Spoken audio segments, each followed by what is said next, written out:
Linn comes from Pittsburgh.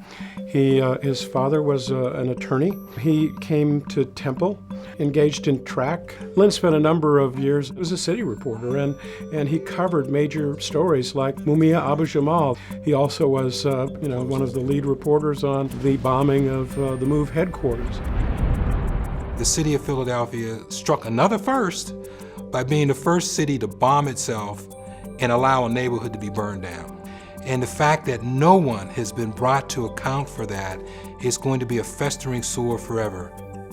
He would always find a way to bring to light the people behind the story. Linn Washington is responsible for the start of my career as a journalist. I was living in a homeless shelter.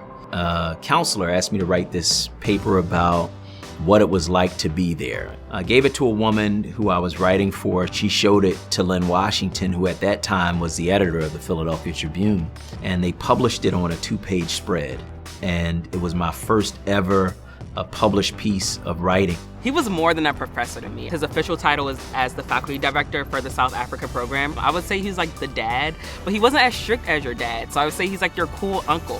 He introduced us to the history, culture, and like media markets within South Africa. The first thing when I was talking about my project with him, he was like, this isn't an easy topic and people won't want to speak to you. He always told me, like, start off with the easy questions. Like, just really get to know them, fill them out so they can trust you, so build that base of trust.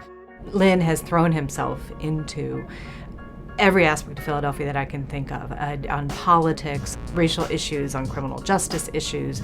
As a journalist, as an investigative journalist for all those years, he of course became a part of the heartbeat of this city.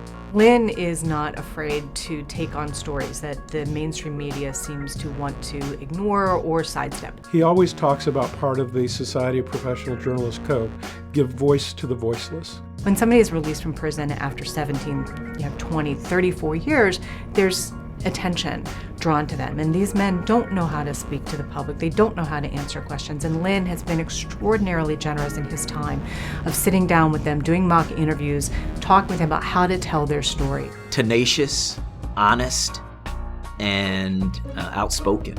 You can't get a degree in like caring and support. That's not something that you just learn. Like you can't, it's like in you. He's Philadelphia with a capital P.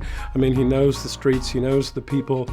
He really gets what Philadelphia is about, particularly from an African-American perspective. Temple and Linn is such a wonderful marriage. He's extraordinarily intelligent. He knows how to talk to people, how to listen to people. I think Linn's legacy is courage. Personal courage and commitment to justice, and also ensuring that Black journalism in particular is alive and well in Philadelphia.